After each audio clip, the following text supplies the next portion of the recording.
그 시편 45편 1절에 보면 이러한 말씀이 있습니다. 내 마음이 좋은 말로 왕을 위하여 지은 것을 말하리니 내 혀는 글솜씨가 뛰어난 서기관의 붓끝과 같도다. 예, 이러한 말씀이 있습니다.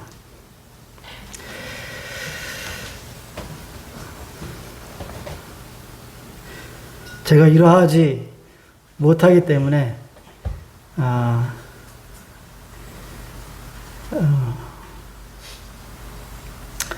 이 시편에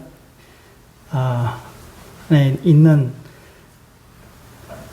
글처럼 그렇게 되기를 또 소망하며 또 배우기를 원합니다. 얼마나 이 말씀을 묵상하면서 그 혀가 뛰어난 글솜씨가 뛰어난 서기관의 붓끝과 같도다. 그러니까 아름다운 또 아주 듣기에 좋은 그러한 말로써 하나님 말씀을 전할 때 듣는 모든 성도분들이 기뻐하며 또 즐거워하는 그러한 때가 또 오기를 또 소망하며 말씀을 전하게 됩니다. 오늘 나눌 말씀은 여러분들이 잘 아시는 마태복음 28장 19절 20절 말씀을 보도록 하겠습니다.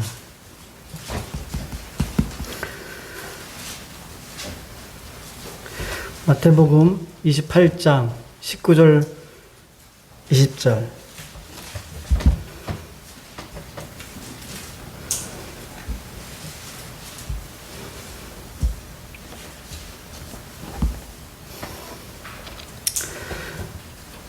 그러므로 너희는 가서 모든 민족을 제자로 삼아 아버지와 아들과 성령의 이름으로 세례를 베풀고 내가 너희에게 분부한 모든 것을 가르쳐 지키게 하라. 볼지어다 내가 세상 끝날까지 너희와 항상 함께 있으리라 하시니라.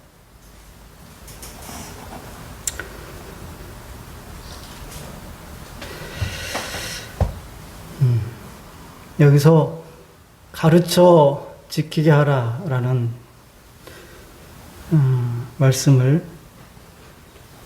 제목으로 삼아도 좋을 것 같습니다. 여러분 성도님들께서 그 전도출판사에서 나온 햇불지에 즉 이번 달까지 3번에 걸쳐서 12제자의 재조명이라는 그런 제목이 있습니다. 3번에 걸쳐서 기재되는데요. 12제자를 생각하면서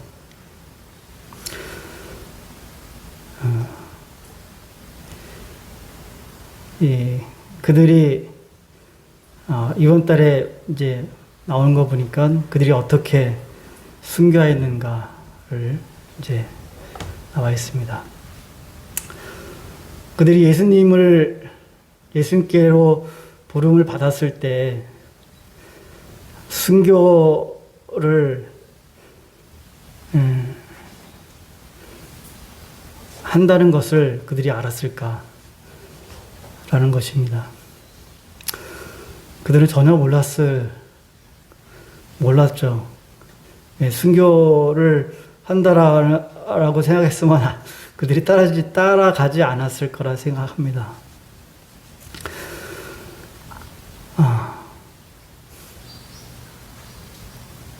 그들은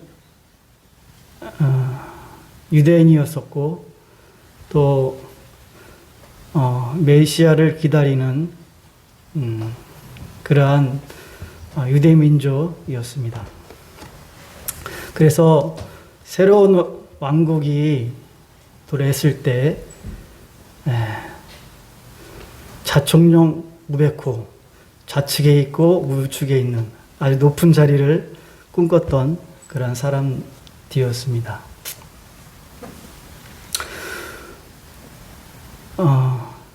많은 사람들이 예수님을 믿지 않는 원인 중에 하나가 교회 다니면은 미리 짐작을 해서 이것은 못하고 저것은 못하고 너무 제한된 게 많다. 이제 이렇게 해서 이제 믿지 않는 사람들이 많이 있어요. 실제로.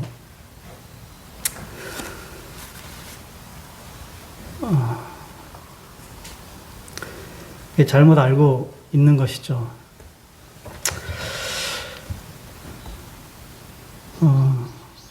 저는 12명의 제자들의 삶을 보면서 또 그들의 순교를 보면은 누구나 다 똑같겠지만 이렇게 막 벅차오르는 또 가슴이 뛰는 교회사를 볼 때도 중세 시대 때 왈도파라는 그런 부류의 사람들의 삶을 보면은 삶을 또 생각해 보면은 막 가슴이 뛰는 그런 것을 볼 수 있습니다. 제가 왜 이런 말을 드리냐면은 우리 그리스도인들은 예수님의 제자로서 그러한 삶을 당연히 살아야 된다라고 생각하는데 이제 그러하지 못하는 것,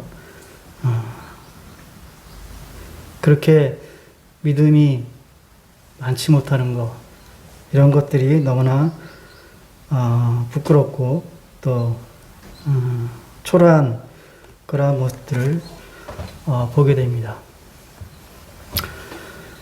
성경에 제일 많이 중점을 두고 예수님께서 핵심 사역은 가르치는 사역이었습니다. 가르쳐야 그 일들을 할 수 있기 때문입니다. 여기서 모든 민족을 제자로 삼아, 제자라는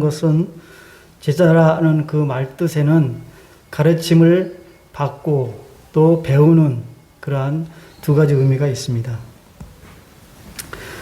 또 20절에 내가 너희에게 분부한 모든 것을 가르쳐 지키게 하라. 제자들에게 가르치셨고 또한 그것을 명령하셨습니다. 그것은 우리가 지금 이 시대에 살고 있는 것처럼 어떤 학원에서 어떠한 예배당에서 어떠한 공간에서 이론적인 것만 가르치신 것이 아니라 3년 반 동안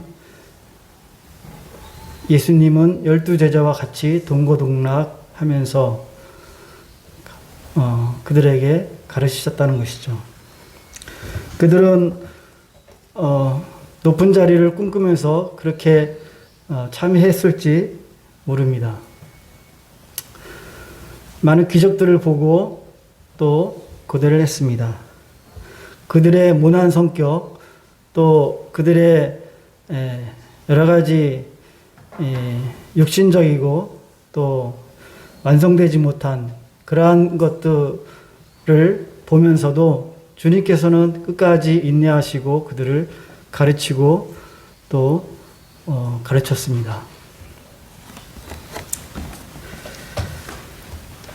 가르치는 것은 이론적인 것뿐만 아니라 모든 면에서 모든 하나하나의 일거수일투족을 가르쳤다라고 생각합니다. 그래서 그 본 것들을 그들은 행할 수밖에 없었다는 것이죠.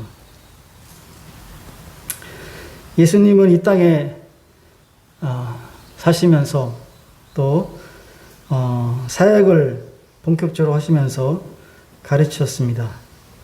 그는 성전에서 가르치시고 회당에서, 들에서, 산에서, 바다에서, 또 광야에서 어디든지 그가 발길 닿는 곳이 가르치는 곳이고 또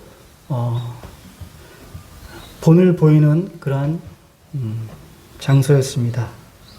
오늘날 저희들이 이 가르침을 받는다는 것이 어떠한 신학교에서 이론적인 것을 배우고 현장에 어떠한 목사의 그 타이틀을 따서 가르치는 것이 아닌 현장에서 또 성전에서 회당에서 가르쳤던 것을 우리는 성경을 통해서 많이 볼 수 있습니다. 누가복음 13장 22절에 예수께서 각 성 마을로 다니사 가르치심에 예루살렘으로 여행하시더니라고 되어 있습니다. 각 성 마을로 다니사 가르치심에. 또 누가복음 13장 10절에 예수께서 안식일에 한 회당에서 가르치실 때라고 기록하고 있습니다. 또 누가복음 19장 47절에 예수께서 날마다 성전에서 가르치시더니, 그의 모든 공생애는 가르치는 것으로 시작해서 가르치시는 거로 그렇게 생활했습니다. 그래서 대적자들이 예수님을 가리켜 누가복음 23장 5절에 우리가 더욱 강하게 말하되 그가 온 유대에서 가르치고 갈릴리에서부터 시작하여 여기까지 와서 백성을 소동하게 하나이다. 갈릴리에서 예루살렘까지의 거리는 그렇게 짧은 거리가 아닙니다.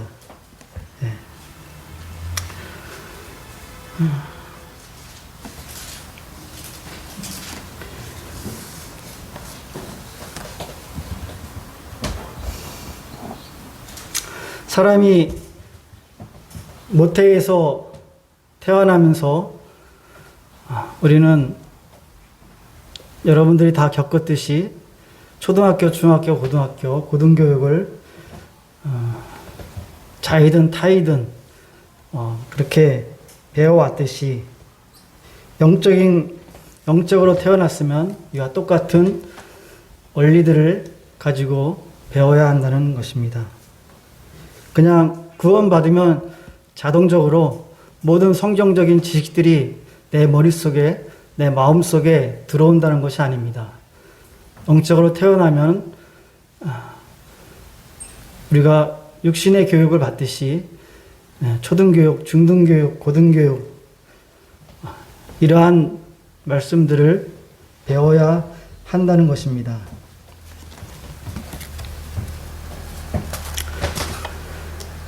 시편 기자는 71편 17절에 다윗도 어릴 때부터 이러한 교육을 받았다라고 그렇게 말씀하고 있습니다. 시편 71편 11절에 하나님이여 나를 어려서부터 교훈하셨으며 내가 지금까지 주의 기이한 일들을 전하였나이다. 하나님이여 내가 늙어 백발이 될 때에도 나를 버리지 마시며 내가 주의 힘을 후대에 전하고 주의 능력을 장래 모든 사람에게 전하기까지 나를 버리지 마소서라고 고백하고 있습니다. 그가 어려서부터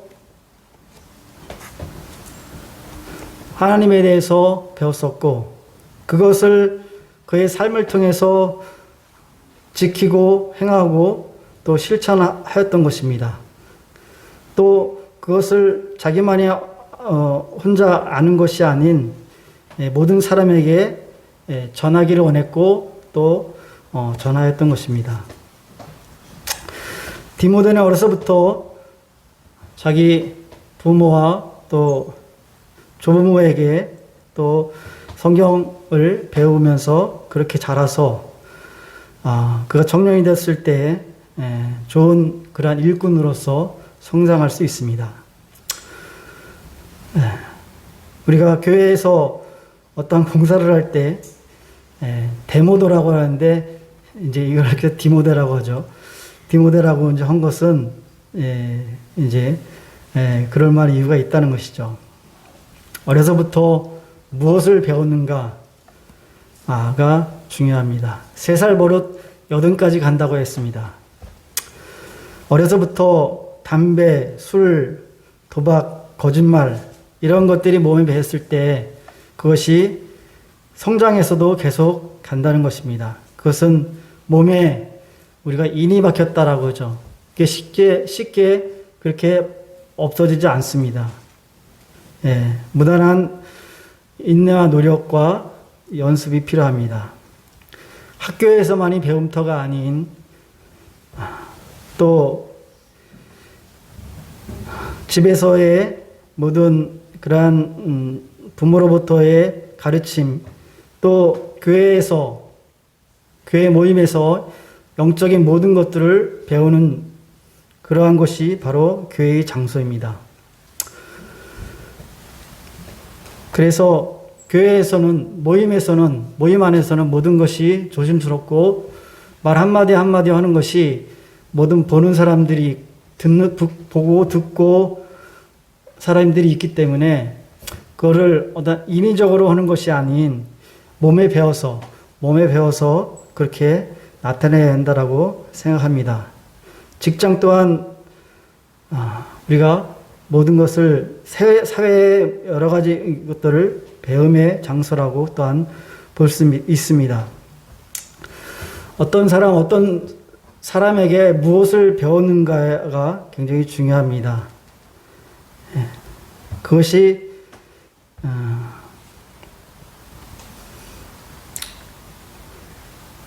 영적인 원리고 또 배우지 않으면은 실패하지 않습니다.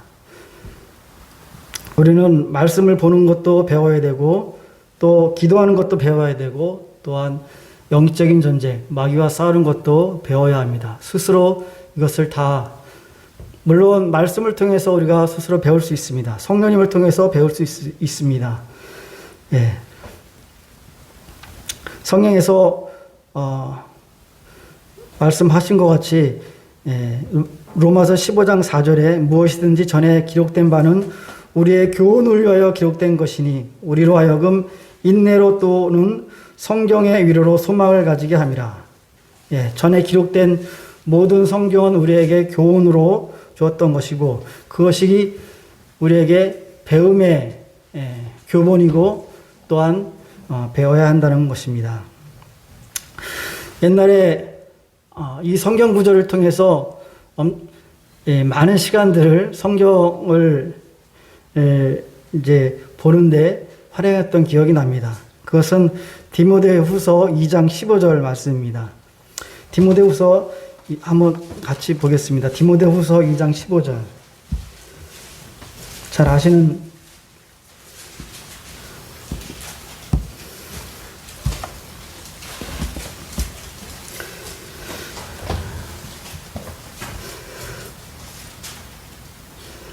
너는 진리의 말씀을 옳게 분별하며 부끄러울 것이 없는 일꾼으로 인정된 자로 자신을 하나님 앞에 드리기를 힘쓰라. 이 한 구절 말씀을 통해서 많이 공부했던 것 같아요. 흔적역 성경에는 이제 연구하라라고 이렇게 나와 있습니다. 여기서 힘쓰라. 근데 이제 우리가 이 구절을 보면서 좀 깊이 있게 생각을 해봤습니다. 힘쓰라는 것이 무엇이냐, 공부하라는 것이 무엇이냐, 연구하라는 것이 무엇이냐 이거죠. 단지 우리가 공부는 읽고 쓰고 암기하고 이런 것에 국한된 것이냐 라는 것이죠. 또한 어떤 연구를 해서 논문을 써서 발표하는 것이냐. 물론 이것도 중요합니다.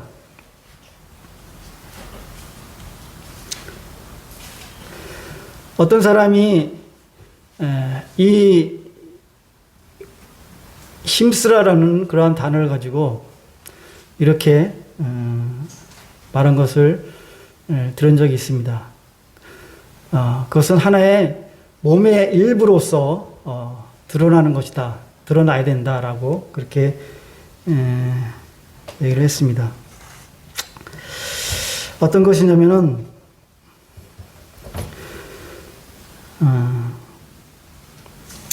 여러분들이 우리 젊은 친구들은 컴퓨터를 많이 하죠. 컴퓨터 앞에서 키보드를 합니다.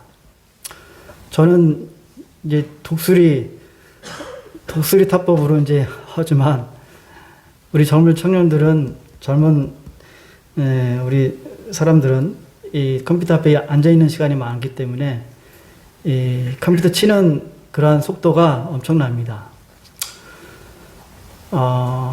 직장 다닐 때는 조금 이 키보드 치는 그런 프로그램이 있어서 좀 연습을 했는데, 지금은 다 까먹어서, 이제, 빠르지 못합니다. 이러한 것처럼, 몸의 일부로서, 이것은 그냥 한 번에 딱 쳐서 이게 암기가 되는 것이 아니라, 무던한 연습과 반복을 통해서 내 손가락과 키보드 그 자체가 한 몸이 된 것처럼 그렇게 움직이는 것을 여러분들은 체험할 수 있을 것입니다. 이와 같다는 것이죠. 힘쓰라는 것은 바로 내 몸의 일부처럼 그렇게 행한다는 것이죠. 저는 오토바이를 전에 한번 오토바이를 못 모르고 빌려 탔다가 큰 사고가 날 뻔해서 이제 안 타는데, 오토바이 타는 것도 마찬가지죠. 오토바이와 나의 몸과 하나가 돼야지 그게 잘 움직이지, 이게 따로 놓으면은 절대로 안 됩니다. 운전도 마찬가지죠. 운전을 잘하는 사람은 자기의 그 핸들과 이 차와 자기 몸이 하나의 일체가 됐다라고 그렇게 얘기를 합니다. 또 기술도 마찬가지죠. 기술 습득하는 것도 무단한 시간과 무단한 연습과 무단한 그러한 훈련을 통해서 습득되어진다는 것이죠. 하루아침에 기술자가 되는 법은 없습니다. 이론만 가지고 기술자가 되는 법은 없습니다. 그것은 이론과 실행이 합쳐져서 진정한 기술자가 된다는 것이죠. 그것은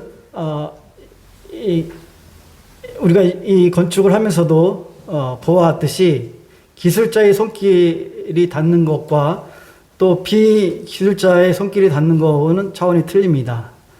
이것처럼 우리는 이러한 것들을 우리 주위에서 많이 볼 수가 있습니다. 내 몸과 그 일하는 것들이 하나가 되어서 한다는 것을 우리는 실감할 수 있습니다. 한석봉의 어머니도 불을 끄든 어떠한 곳에 있든지 간에 똑같이 떡을 써는 것을 우리는 알고 있습니다. 이것처럼 우리는 성경을 배우는 것, 또 성경을 통해서 우리가 실천하는 것, 이것은 우리 몸에서 자연스럽게 어떤 인위적인 것이 아닌 자연스럽게 나타나야 된다는 것입니다. 배우지 아니하면은 미래가 없습니다. 배우지 아니하면은 성장이 없습니다. 배우지 아니하면은 끝없는 시행착오와 실패가 연속일 수밖에 없다는 것입니다.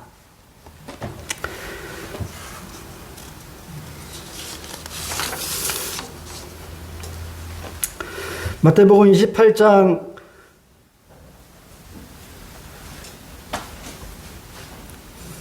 에서 수고하고 무거운 짐진 자들아 다 내게로 오라. 내가 너희를 19장 28절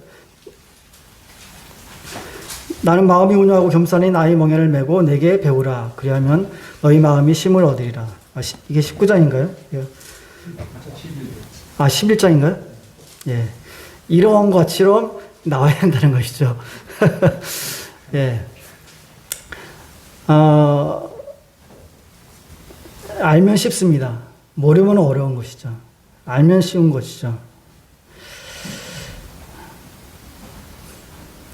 주님의 멍에를 맬 때 왜 쉽다고 생각하십니까? 그것을 경험해 보셨습니까? 경험해 보지 못하면 모르는 것이죠. 어떠한 사람은 항상 배우나 진리의 지식에 이를 수 없느니라라고 디모데후서 3장 7절에 말씀하고 있습니다. 우리는 살아가면서 모든 것에서 환경을 통해서 배울 수 있고 또 어린 사람이나 또 나이 든 부친과 모친님들이나 어느 곳에서 어떠한 환경에서 우리는 배울 수 있습니다. 또한 짐승으로부터 또한 배울 수 있습니다. 요즘에는 하도 세상이 험악하고 또한 험악해서 짐승마도 못한 그런 일들이 많이 벌어지는 것을 우리는 매스컴을 통해서 볼 수가 있습니다. 잠언 6장 6절에 게으른 자여 개미에 가서 그가 하는 것을 보고 지혜를 얻으라라고 말씀하고 있습니다. 욥기서 12장 7절에 보면은 이제 모든 짐승에게 물어보라. 그것들이 내게 가르치리라. 공중의 새에게 물어보라. 그것들이 또한 내게 말하리라. 땅에게 말하라. 내게 가르치리라. 바다의 고기도 내게 설명하리라. 이것들 중에 어느 것이 여호와의 손이 이를 행하신 줄을 알지 못하랴. 라고 말씀하고 있습니다. 우리는 자연을 통해서 배울 수 있습니다. 짐승을 통해서 배울 수 있습니다. 바다의 고기들을 통해서 배울 수가 있다는 것입니다. 배우는 마음은 겸손한 마음입니다. 배우는 마음 가운데 교만한 마음이 들어갈 수가 없습니다. 배우는 마음에 수용하는 그러한 마음이 있습니다.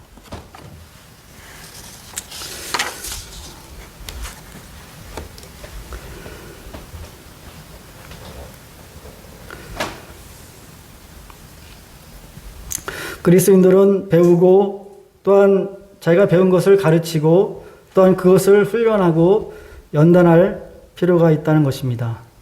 연단하지 아니하고 그냥 거칠의 식으로 배운다는 것은 금방 잊어먹는 항상 배우나 지식에 이를 수 없다라고 말한 것처럼 또 똑같다는 것입니다. 우리는 우리 주위에서 많은 직업을 위해서 자기 인생을 위해서 학원들이 많이 있습니다. 학원에서 많은 것들을 배우고 많은 것들을 익힙니다. 하지만 영적인 것들을 위해서 배우려고 하지 않습니다. 직장을 위해서, 직업을 위해서, 또 돈 버는 것을 위해서는 우리는 물불 안 가리고 배웁니다. 하지만 영적인 것들을 위해서는 무관심할 때가 너무나 많이 있다는 것을 우리는 또 저 자신도 그러한 것들을 또한 보게 됩니다. 디모데전서 4장 7절에 보면은 망령되고 허탄한 신화를 버리고 경건에 이르도록 내 자신을 연단하라. 육체의 연단은 약간의 유익이 있으나 경건은 범사에 유익하니 금생과 내생의 약속이 있느라라고 말씀하고 있습니다. 듣는 것으로 끝나버리는 그러한 배움은 오래가지 못한다는 것입니다. 우리는 기도하는 것, 또 감사하는 것, 또 사랑하는 것, 또 성경 읽기, 묵상, 또 육신의 정욕, 또 마귀와 싸우는 것들을 무단히 배우고 또 배워야 한다는 것입니다. 또한 성경에서 주님께서 우리에게 무엇을 배우라고 또 말씀하신가에 대해서 잠깐 보도록 하겠습니다. 첫 번째로 규례와 법도를 배우라라고 말씀하고 있습니다. 신명기 5장 1절에 모세가 온 이스라엘을 불러 그들에게 이르되 이스라엘아 오늘 내가 너희 귀에 말하는 규례와 법도를 듣고 그것을 배우며 지켜 행하라라고 말씀하고 있습니다. 규례와 법도를 듣고 그것을 배우며 지켜 행하라라고 말씀하고 있습니다. 신명기 4장 10절에 내가 호렙산에서 내 하나님 여호와 앞에 섰던 날에 여호와께서 내게 이르시기를 나에게 백성을 모으라.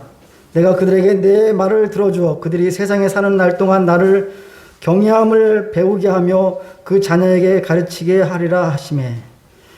규례와 율법, 규례와 법도 또한 하나님을 경외라는 것은 하나님을 두려워하는 것이라고 또 번역될 수 있습니다. 그래서 하나님을 두려워하는 것을 자녀에게 가르치라라고 그렇게 말씀하고 있습니다. 세상에는 많은 천재와 수재들이 있습니다. 하지만 교회에서는 영적인 천재는 성경에 나오지 않습니다.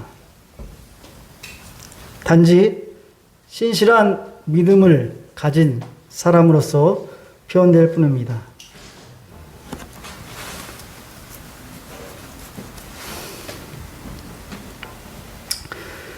우리는 믿음 생활을 하면서 이러한 사람들을 많이 겪게 됩니다.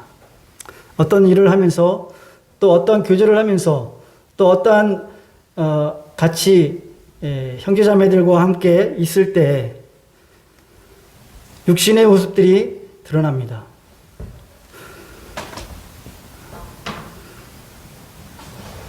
완전하지 않기 때문에. 그런데 그것이 전체가 아니라 조금 그렇게 드러납니다.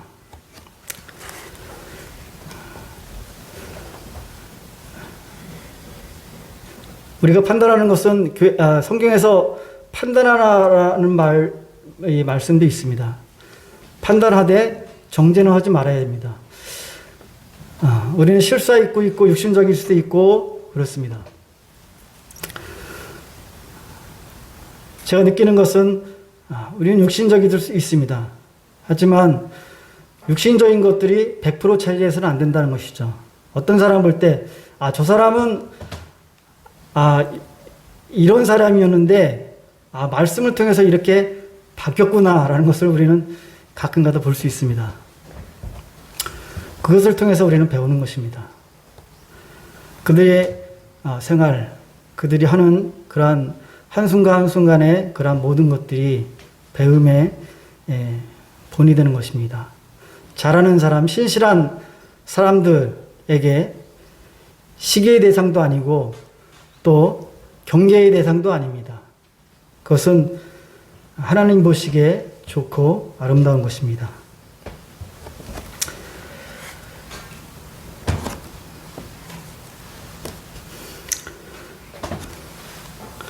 규례와 법도를 배워야 하고 또 하나님 두려워하는 것을 우리는 배워야 합니다.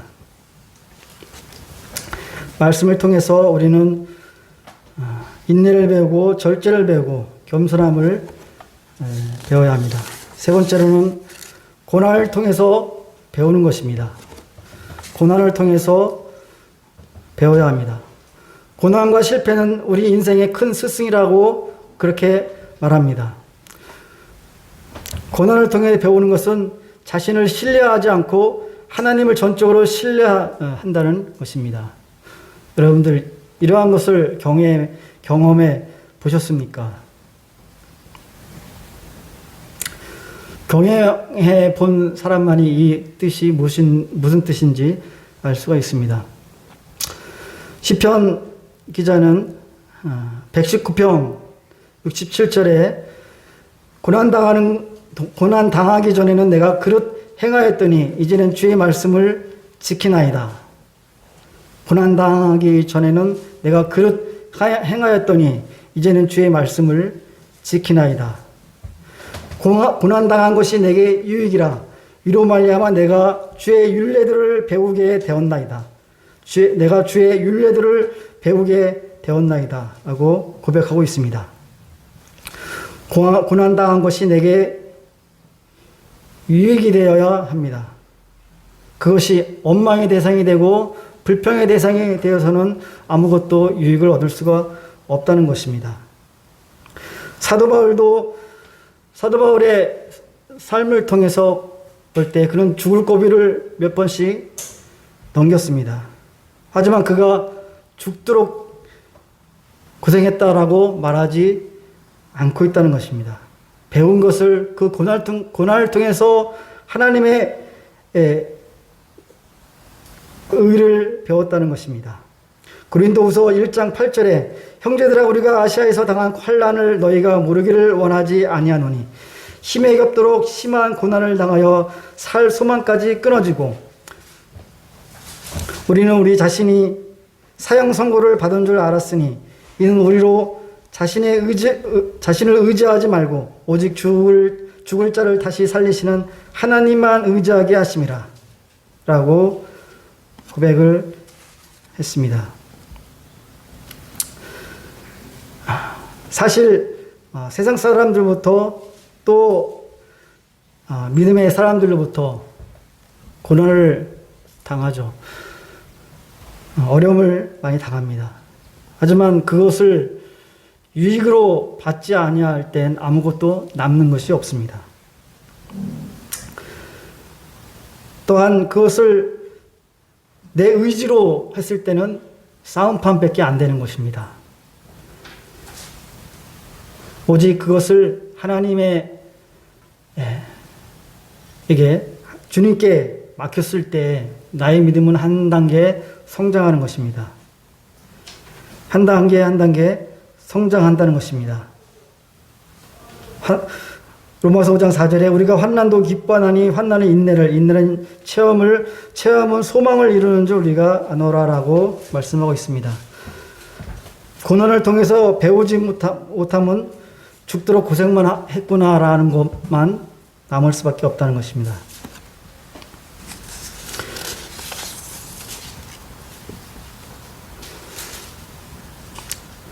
또한 명령들을 배워야 한다는 것입니다. 시편 119편 73편에 주의 손이 나를 만들고 세우셨사오니 내가 깨달아 주의 계명들을 배우게 하소서. 내가 깨달아 주의 계명들을 배우게 하소서. 내가 깨달았을 때 주의 계명들을 배울 수 있다는 것입니다. 깨달았다는 것은 명철이라고 이렇게 다른 성경에 번역이 되어 있습니다. 이 명철이라는 것은 세상의 어떤 지혜나 지식으로 얻는 것이 아닌 주님께서 주시는 것입니다. 그래서 이제 영어로 볼 때는 understanding이라고 이제 어떤 것을 얘기했을 때 이해해? 이해 안 해? 이거죠. 그래서 지식은 아는 것입니다. 지식은 정보입니다. 지혜는 무엇입니까? 정보를 이용하는 것입니다. 맞죠?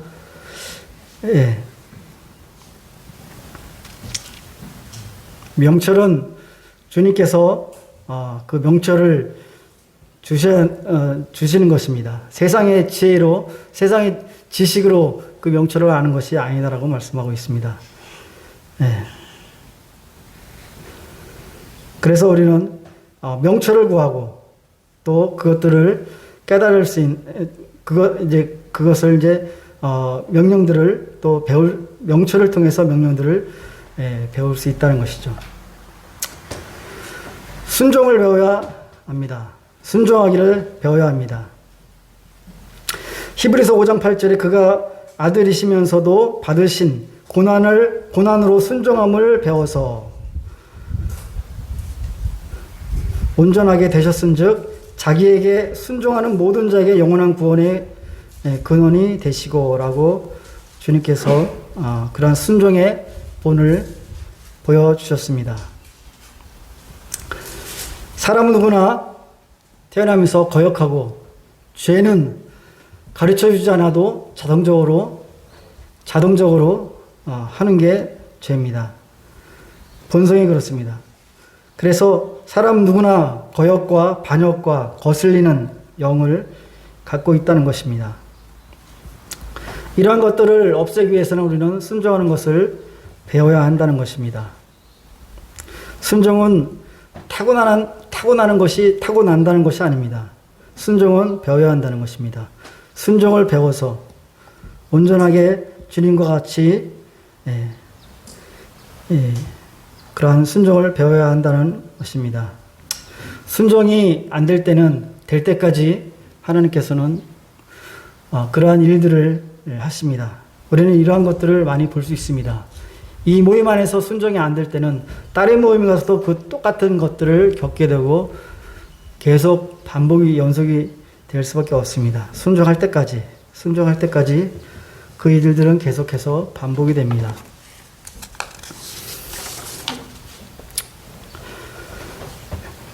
그 다음에는 선한 행위를 지속하는 것을 배우라라고 말씀하고 있습니다. 디도서 3장 14절에 또 우리 사람들도 열매 없는 자가 되지 않게 하기 위하여 필요한 것을 준비하는 좋은 일에 힘쓰기를 배우게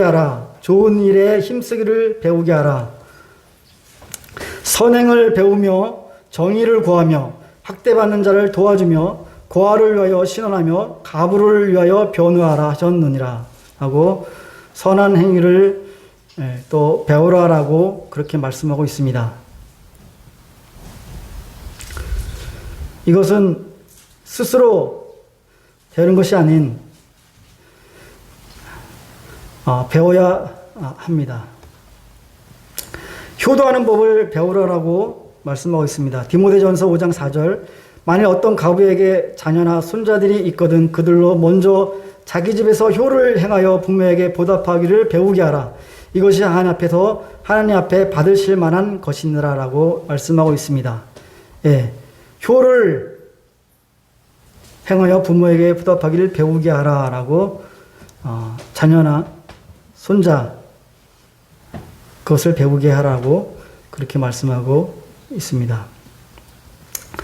또한 예언을 배우라, 비유를 배우라라고 마태복음 24장 32절에 무화과 나무의 비유를 배우라. 그 가지가 연하해지고 잎사귀를 내면 여름이 가까운 줄을 아나니 이와 같이 너희도 이 모든 일을 보거든 인자가 가까이 곧 문 앞에 이른 줄 알라 라고 말씀하고 있습니다. 우리는 예언을 배워야 되고 또 비유를 배워야 합니다.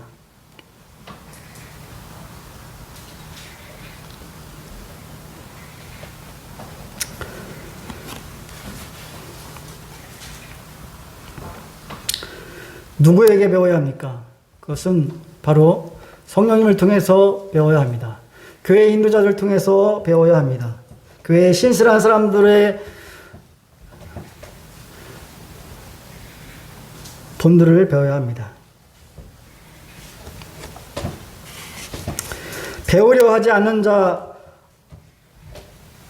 가리켜 성경에서는 이사야서 26장 10절에 악인은 은총을 입을지라도 의를 배우지 아니하며 정직한 자의 땅에서 불의를 행하고 여호와의 위엄을 돌아보지 아니하는도다라고 그렇게 말씀하고 있습니다.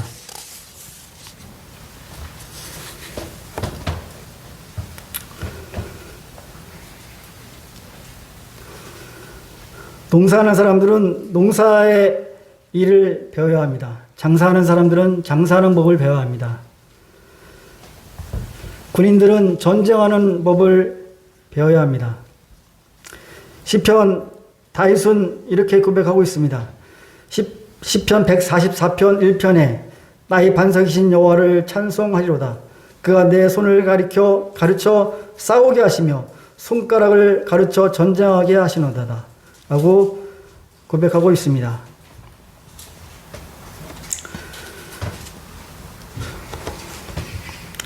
우리는 교회 안에서 형제자매들과 서로 사랑하라고 그렇게 말씀하고 있습니다.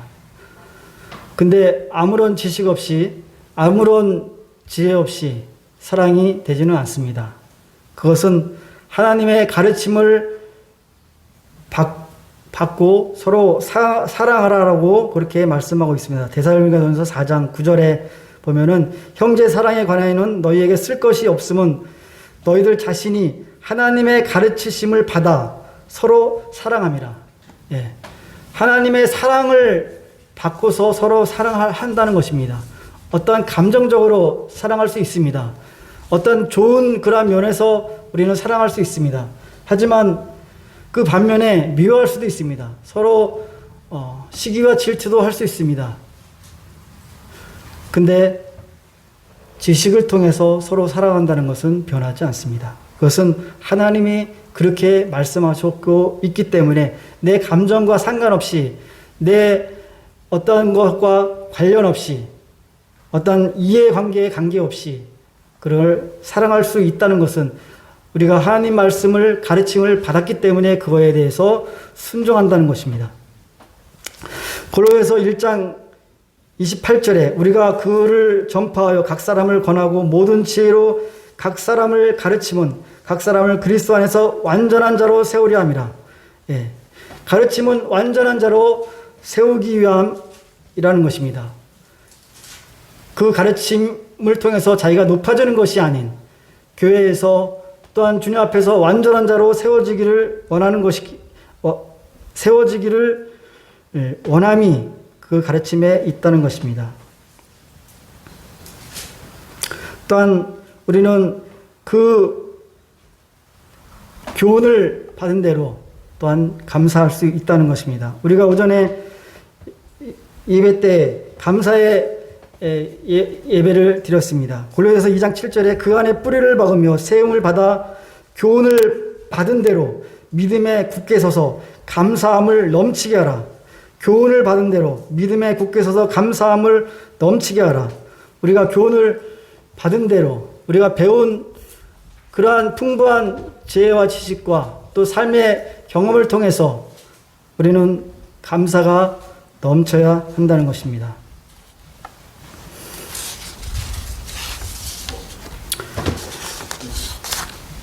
마지막으로 서두에 왈도파에 대해서 잠깐 언급을 했습니다.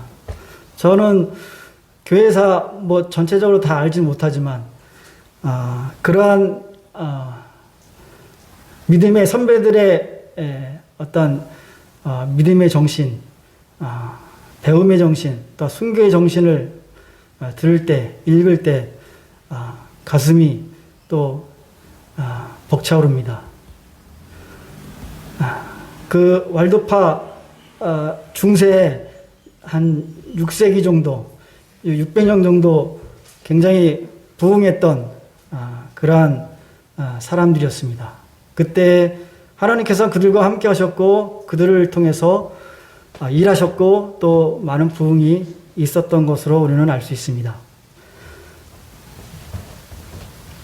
그들은 자기들의 말로 성경을 번역하고 또 그 로마의 그 가톨릭의 이 고난을 통해서 산에서 동굴에서 기어 들어가서 동굴 안에서 성경을 배우고 카피하고 그것을 또 들고 나가서 전하는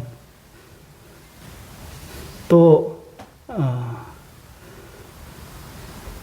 가톨릭에 의해서 잡혀서 순교를 당하는 그것이 6세기 정도까지 600년 정도에 이르러서 이리까지 그것을 행했다는 것입니다. 600년은 적지 않은 그러한 시간입니다. 엄청나게 긴 시간입니다. 우리 일산교회는 지금 20년 정도 됐습니다. 20년, 600년 너무나 많이는 차이 나죠. 그들의 믿음의 신앙을 지켰던 것은 그들이 가르치고 그것을 행했다는 것입니다. 그것을 배웠다는 것입니다. 그들은 보따리를 장사를 하면서 그 물건을 팔면서 주인이 더 없나, 다른 것이 없나라고 물어봤을 때 이거보다 더 값진 것이 있다. 이거보다 더 좋은 것이 있다라고 말하면서 복음을 전했다라고 했습니다. 그들은 다른 걸 몰라도, 다른 세상적인 것을 몰라도 성경에 대해서 사복음서를 암기하고 신약 전체를 암기하는 그러한 아주 성경 배우기를 끊임없이 행함을 통해서 그렇게 6세기 동안 이어졌다는 것입니다. 그것은 스스로가 알 수 있는 것이 아닌 부모로부터 모든 것이 전가되어져서 내가 있으면 할아버지, 아버지, 나, 또 아들, 자녀 그 몇 대에 걸쳐서 이렇게 계속해서 이어진 것은 바로 교육에 그들이 가르치고 배우고 그것을 행했다는 것입니다. 이것을 통해서 이 프로테스탄트 개혁이, 종교 개혁에 영향을 미쳤다는 것입니다. 이게 얼마나 어떤 한 사람이 그 몇 개의 조항을 써붙였다고 해서 그게 세상적으로 변화되는 것은 아닙니다. 그것이 어느 정도의 전체적으로 성숙해졌고 모든 사람의 공감대가 형성이 되었기 때문에 그것이 가능한 것이지, 한 사람이 그것을 깨달아서 그것을 붙여서 그게 종교개혁이 되는 것은 절대로 아닙니다. 그들의 피와 그들의 수고와 그들의 땀과 그들의 열정과 노력이 있었기 때문에 어떤 종교개혁이 일어났다는 것입니다. 우리는 이러한 순교적인 그러한 열정, 그러한 마음들을 배울 필요가 있다라고 생각합니다. 배우는 것은 서로 사랑하기 위해서, 배우는 것은 완전함을 위해서, 완전한 것을 세우고자 하기 위해서 우리는 배우고 가르치고 또 우리 삶에서 본인이 되어야 한다라고 그렇게 생각합니다. 예, 감사합니다. 마치도록 하겠습니다.